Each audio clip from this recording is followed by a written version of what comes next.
दशमलव भिन्न गणित का एक सबसे महत्वपूर्ण चैप्टर होता है, क्योंकि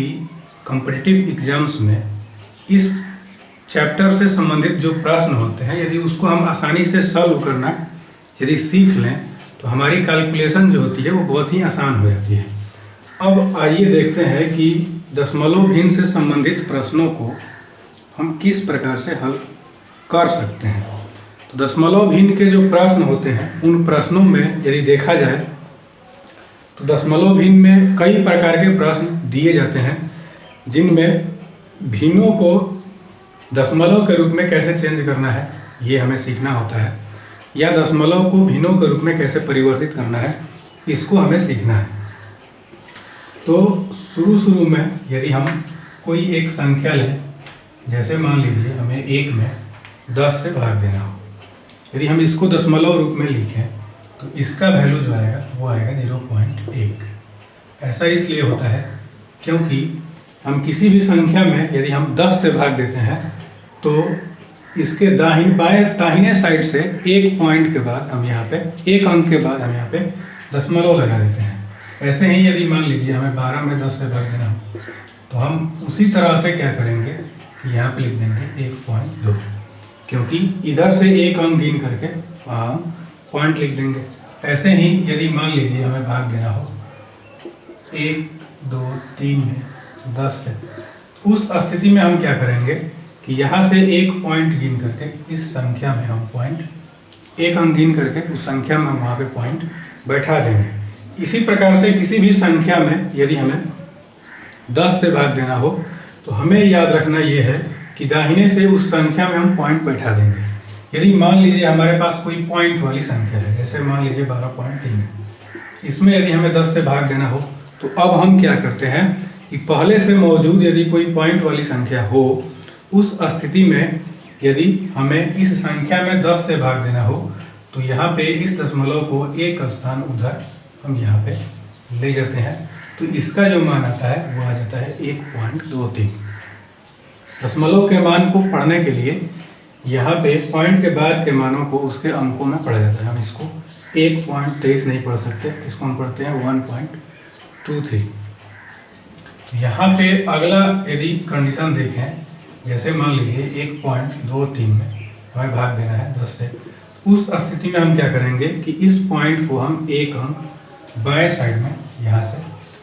कर देंगे इसको, ये होगा 0.123। तो यहाँ पे हम 0 लिख देते हैं, या 0 नहीं भी लिखेंगे तो कोई विशेष दिक्कत नहीं होगी। इस प्रकार से किसी भी संख्या में यदि हम 10 से भाग दें तो उसको हम इस तरह से लिखते हैं, चाहे पॉइंट वाली संख्या हो या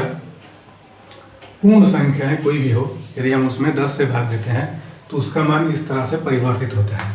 अब यदि हम इन्हीं संख्याओं में मान लीजिए 100 से भाग दें, तो यदि हम 1 में 100 से भाग दें तो क्या होगा। अब 100 से भाग देने पे क्या होता है कि दाहिने साइड से पॉइंट को हमें दाहिने साइड से अंकों को गिनते हुए पॉइंट को हमें 2 अंक बाएं साइड में शिफ्ट करना होता है, और इसमें पॉइंट के बाद एक ही अंक है तो हम 1 लिख देते हैं, यहाँ पे 1 0 लिखेंगे और यहाँ पे पॉइंट को शिफ्ट करेंगे। यहाँ पे 0 लिख सकते हैं या नहीं भी लिख सकते हैं। इसी प्रकार से यदि अन्य कोई संख्या दी जाए, जैसे मान लीजिए अगली संख्या दी गई है 2 में यदि हमें 100 से भाग देना हो तो यहाँ पे हम क्या करेंगे कि 0 लिखेंगे और ये 0.2 होगी। इस तरह से अन्य जो संख्याएं हैं, जैसे मान लीजिए अब हमें भाग देना है 30 में या मान लीजिए 35 में 100 से, तो यहाँ पे दाहिने साइड से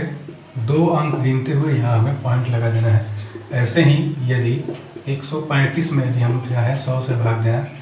तो 135 में इधर से 2 अंक गिन करके यहाँ पे हम पॉइंट लगा देंगे। इस तरह से कुछ संख्याओं में जिनमें 10 से भाग देना हो या 100 से भाग देना हो या अन्य किसी संख्या से भाग देना हो, जैसे मान लीजिए हम यहाँ पे भाग दे रहे हैं पॉइंट वाले किसी मान से, ये 1.32 है, जिसमें यदि हमें 100 से भाग देना हो तो इसका मान यदि हमें निकालना हो तो इस पॉइंट को 2 अंक बाएं साइड में इसको शिफ्ट करना है, और यहाँ पे बाएं साइड में केवल एक अंक है तो हम 1 0 और बढ़ाते हुए इस यहाँ पे पॉइंट को शिफ्ट कर देंगे। इस तरह से किसी भी संख्या में, वो चाहे पॉइंट वाली संख्या हो या कोई पूर्ण संख्या हो उसमें हम 10 या इसके गुणनफल वाले मानों को, जैसे 100 या 1000 या 10,000 या 1,00,000 वाली मानों को यदि हम इसमें भाग दें तो उस स्थिति में हमें केवल एक ही चीज़ याद रखना होता है, उसके पॉइंट के मान को हम दाहिने साइड से उठा करके बाएं साइड में उतने अंक के बाद शिफ्ट करते जाते हैं जितने यहाँ पे शून्य रहते हैं। जैसे मान लीजिए यहाँ पे 123 दिया गया हो और यहाँ पे हमें इसमें भाग देना हो यहाँ पे 1,00,000 से, उस स्थिति में हम क्या करेंगे कि 1 के बाद कितने जीरो हैं इसको गिन लेंगे, तो यहाँ पे 5 जीरो है। उस स्थिति में अब यहाँ से इस पॉइंट को हम इधर से 5 अंक उधर शिफ्ट करेंगे। अब इसमें कुल मिलाकर के केवल 3 अंक है, तो उस स्थिति में हम क्या करते हैं कि यहाँ पे 2 अंक और हम अपने से ऐड करते हैं, तब यहाँ पॉइंट को शिफ्ट कर देते हैं, क्योंकि यहाँ पे ऑलरेडी नीचे 1 पे 5 जीरो पहले से मौजूद है। इस तरह से किसी भी संख्या से इस तरह से भाग देना हो तो हम पॉइंट को उतने अंक बाएं साइड में दाहिने से उसको शिफ्ट कर देंगे, तो उस स्थिति में उस संख्या का उत्तर हमें प्राप्त हो जाएगा। अब यहाँ पे इसको देखने के बाद थोड़ा सा आगे बढ़ते हैं। आखिर यदि हमारे पास कोई ऐसा मान दिया हो जो भिन्न के रूप में हो, उसको हम यहाँ पे दशमलव के रूप में हो, उसको हम यहाँ पे भिन्न के रूप में कैसे चेंज करेंगे। ये सारा जो मान था वो भिन्न वाला मान था, भिन्न वाले मान को हम दशमलव रूप में कैसे चेंज करते हैं उसको यहाँ पे बताया हम। यहाँ पे यदि कोई भिन्न वाला मान दे, दशमलव वाला मान दे, जैसे मान लीजिए 1.2, इसको हमें भिन्न के रूप में चेंज करना है, तो हम क्या करेंगे, तो इसके पॉइंट को हम हटा लेते हैं, इसके पॉइंट को हटा लेंगे और पॉइंट के बाद जितने अंक हैं नीचे 1 लिख करके उतने जीरो यहाँ पे हम बैठा देते हैं। अब इसको यदि हम आपस में घटाएं तो ये होगा 6/5, जो इसका सरलतम रूप होगा। ऐसे ही अगले कंडीशन में मान लीजिए 1.23 हो, तो अब हम इसका यदि हम पॉइंट हटाएं तो ये हो जाता है 123 और नीचे हम यहाँ पे कर देंगे 100। यदि ये कटना होगा तो इसको हम कटा लेंगे। ऐसे ही यदि पॉइंट के बाद मान लीजिए 3 अंक हो तो उस स्थिति में हम क्या करते हैं कि इसके पॉइंट के अंक को हटा लेते हैं और नीचे यहाँ पे उतने जीरो बैठा देते हैं। अब यदि दशमलव की संख्याओं को यदि हम जोड़ें, जैसे मान लीजिए हमें 2 दशमलव वाली संख्याओं को आपस में जोड़ना है, इसमें हमें जोड़ना है 12.325। उस स्थिति में दशमलव की संख्याओं को यदि हमें जोड़ना हो तो हम क्या करते हैं, यहाँ पे दशमलव वाली संख्याओं को ऊपर नीचे इस तरह से लिख देते हैं। और यहाँ पे एक चीज़ हमें ध्यान रखना होता है कि दशमलव के जस्ट नीचे यहाँ पे दशमलव वाला मान ही आना चाहिए। बाकी अन्य जो स्थान बचते हैं उसके जगह पे हम यहाँ पे जीरो शिफ्ट कर सकते हैं, या ऐसे भी हम इसको जोड़ सकते हैं। यहाँ कुछ नहीं है तो वहाँ पे जीरो मान लेंगे। उस स्थिति में यहाँ पे होगा 5, यहाँ पे हो जाएगा 4, यहाँ पे होगा 6 और ये हो जाएगा 1 और ये होगा 2। इस तरह से 2 दशमलव वाली संख्याओं को या 2 से अधिक दशमलव वाली संख्याओं को आपस में हम जोड़ते हैं। जैसे मान लीजिए यहाँ पे हमें जोड़ना है 0.426 को 3.62 4.2, इन तीनों को हमें जोड़ना हो तो उस स्थिति में हम क्या करेंगे, दशमलव के नीचे यहाँ पे दशमलव के मान को इस तरह से बैठा देंगे और ये केवल इसके साथ जुड़ेगा, ये 4 होगा और ये 4 4 8 2 10, ये पॉइंट के नीचे पॉइंट देंगे, ये होगा 7, सॉरी यहाँ पे हो जाएगा 8, क्योंकि इसका एक हासिल है, इसको हम जोड़ देंगे। इस तरह से जैसे सामान्य रूप से हम जोड़ते हैं उस तरह से दशमलव के जोड़ को भी हम आपस में इसी तरह से जोड़ सकते हैं। या घटाना हो, मान लीजिए अब इन दोनों को आपस में घटाना हो तो वैसे ही उसी तरह से पॉइंट के बाद की संख्याओं को पॉइंट के नीचे लिख करके इस तरह से हम संख्याओं को आपस में घटा सकते हैं। तो जोड़ या घटाव के नियम में केवल हमें एक चीज़ याद रखना है, और वो चीज़ ये है कि इसको जोड़ते समय या घटाते समय पॉइंट के नीचे ही पॉइंट के मान को हम यहाँ पे लिखेंगे, तभी जोड़ और घटाव की क्रियाएं जो होंगी वो सही होंगी। इस तरह से इन संख्याओं को हम जोड़ सकते हैं या घटा सकते हैं। अब इसमें पॉइंट की संख्याओं को यदि हम गुना करें तो गुना की कंडीशन में, जैसे मान लीजिए हमें गुना करना है 9.2 में यहाँ पे 3 से, तो इसके गुना को समझने से पहले हम कुछ विशेष प्रकार की संख्याओं के गुणनफल को समझते हैं। जैसे मान लीजिए हमें इसमें गुना करना है 10 से, उस स्थिति में हम क्या करते हैं कि नियम ये है कि इसका हम पॉइंट हटाएंगे।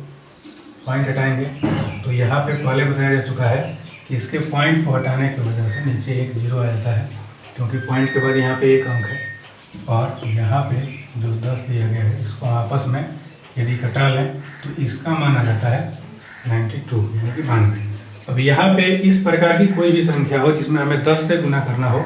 या 100 से गुना करना हो, तो उस स्थिति में या उसके बाद के अंकों से गुना करना हो, तो यहाँ पे यदि हम पहले 10 से गुना करेंगे तो इसके पॉइंट का जो अंक है उसको हम दाहिने साइड में उतने अंक के बाद शिफ्ट करते जाते हैं। यदि पॉइंट के बाद हमारे पास यहाँ पे 10 से हमें इसमें गुणा करना हो तो पॉइंट के अंक को एक स्थान दाहिने साइड में शिफ्ट करेंगे। यदि 100 से गुना करना हो तो 2 स्थान दाहिने साइड में शिफ्ट करेंगे। यदि 1000 से गुना करना हो तो उसको 3 स्थान दाहिने साइड में शिफ्ट करेंगे। इस तरह से इसका जो मान होगा वो हो जाएगा 92, क्योंकि इस पॉइंट को हम इसमें 10 से यदि गुना करें तो एक स्थान इधर हम इसको शिफ्ट कर सकते हैं, तो पॉइंट ये यहाँ पे आ जाएगा। तो इसके बाद होगा 0, तो 0 का कोई महत्व नहीं होता इस स्थिति में पॉइंट के बाद, तो उसमें हम पॉइंट के अंक को यहाँ पे हटा लेंगे। तो ये नॉर्मल तरीका है और इससे हम कैलकुलेशन को आसानी से कर सकते हैं। ऐसा ही मान लीजिए हमें 9.2 में गुना करना है 100 से, उस स्थिति में क्या करेंगे कि यहाँ पे हमें पॉइंट को 2 अंक दाहिने साइड में शिफ्ट करना है। अब 2 अंक दाहिने साइड में शिफ्ट करना है और यहाँ पे पॉइंट के बाद केवल एक अंक दिया गया है, तो हम यहाँ पे पॉइंट के बाद के जितने भी अंक हैं उसके लास्ट में हम जितना 0 चाहें उतना 0 यहाँ पे बढ़ा सकते हैं। तो यहाँ पे पॉइंट के बाद हम 2 अंक कर लेंगे और इस पॉइंट को हम गायब कर देंगे, ये हो जाएगा 920। इसी तरह से यदि मान लीजिए पॉइंट के बाद के जो अंक हैं इसमें हमें 1000 से गुना करना है, तो यहाँ पे उसी तरह से हम क्या करेंगे कि यहाँ पे 2 0 और बढ़ा लेंगे और यहाँ पे 1000 करेंगे। तो इसमें गुना करने से पॉइंट जो है वो यहाँ पे गायब हो जाएगा। तो यहाँ पे जो मान आएगा वो 9200 के बराबर आएगा। इसी तरह से यहाँ पे पॉइंट के बाद जितने भी अंक हो, जैसे मान लीजिए यहाँ पे दिया गया हो 9.2 में हमें गुना करना है 1 लाख से, उस स्थिति में क्या करते हैं यहाँ पे इस पॉइंट को हम यहाँ पे गिन लेते हैं कितने शून्य है, तो यहाँ पे 5 शून्य है। तो यहाँ पे इस पॉइंट को हम 5 अंक दाहिने साइड में शिफ्ट करेंगे और यहाँ पे पॉइंट के बाद केवल एक अंक है, तो यहाँ पे 4 इसके पॉइंट बढ़ाते हुए 4 0 और हम यहाँ पे बैठा लेंगे, तभी इसमें पॉइंट के बाद 5 अंक हमारे पास मिल पाएंगे। इसको आगे बढ़ाते हुए यदि हम मान लीजिए गुना करते हैं 9.25 में, यदि हमें केवल 5 से गुना करना हो, उस स्थिति में हम क्या करेंगे कि यहाँ पे इसको केवल 925 ले लेंगे और इसमें हम 5 से गुना करते हैं। इसके पॉइंट के बाद के अंक को यहाँ पे हम हटा देते हैं। इसको यदि हम गुना करें तो ये होगा 25, ये होगा 12 और ये हो जाएगा 45 1 46। अब यहाँ पे इसको गुना करने के बाद हम क्या करेंगे कि यहाँ पे पॉइंट के बाद 2 अंक था, तो यहाँ से 2 अंक के बाद यहाँ पे पॉइंट शिफ्ट कर देंगे। इस तरह से किसी भिन्न संख्या को या पूर्णांक को यदि हम किसी दशमलव संख्या में गुना करें तो उस स्थिति में हम यहाँ पे केवल इसको गुना करके यहाँ पे जिसके मान आएगा उतने में इसके पॉइंट के बाद जितने मान थे उसमें पॉइंट हम केवल यहाँ पे बैठा देते हैं। ये इसके एक और उदाहरण को देखते हैं। जैसे मान लीजिए 1.02 इसमें हमें गुना करना है 25 से,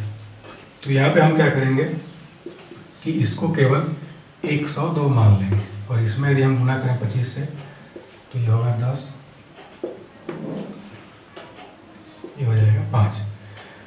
और ये हो जाएगा 402। इसको यदि हम जोड़ें तो ये होगा 0 5 5 2। अब ये आ गया 2550। अब इसमें हम क्या करते हैं, यहाँ पे पॉइंट के बाद 2 अंक था,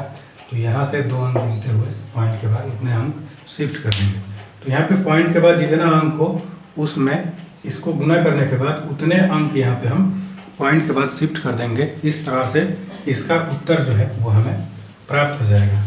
इसी तरह से यदि हम किसी दशमलव वाली संख्या से गुना करें, जैसे मान लीजिए हमें गुना करना हो 9.25 में 1.2 से, उस स्थिति में इन दोनों के पॉइंट को हटाते हुए यदि हम इसको ऐसे ही हम गुना करते हैं, तो यदि हम इसको ऐसे गुना करें तो उस स्थिति में यहाँ पे यदि हम गुना करें तो ये आएगा 0, ये होगा 5, ये होगा 18 और ये हो जाएगा 5, 2, 9, ये 0, 0, 1, 11। अब यहाँ पे हमें एक चीज़ ध्यान रखना है और वो है ये कि इसके पॉइंट के बाद के अंक को देखना है। तो इसके पॉइंट के बाद 2 अंक हैं, इसके पॉइंट के बाद केवल 1 अंक है। तो इन दोनों पॉइंट के बाद के अंकों के मानों को हम जोड़ लें तो पॉइंट के बाद हमें 3 अंक प्राप्त होता है। अब यहाँ से हम पॉइंट के बाद 3 अंक गिनते हुए यहाँ पे पॉइंट लगा देंगे, जो इस दी गई संख्या का गुणनफल का आंसर होगा। इस तरह से किसी भी दो दशमलव संख्या को आपस में हम गुना करें तो उन दोनों संख्याओं के दशमलव मानों को हम आपस में जोड़ करके गुना करने के बाद उतने अंक के बाद यहाँ पे जब हम पॉइंट शिफ्ट कर दें तो यहाँ पे दाहिने से उसका आंसर जो होगा वो उतना ही आ जाता है।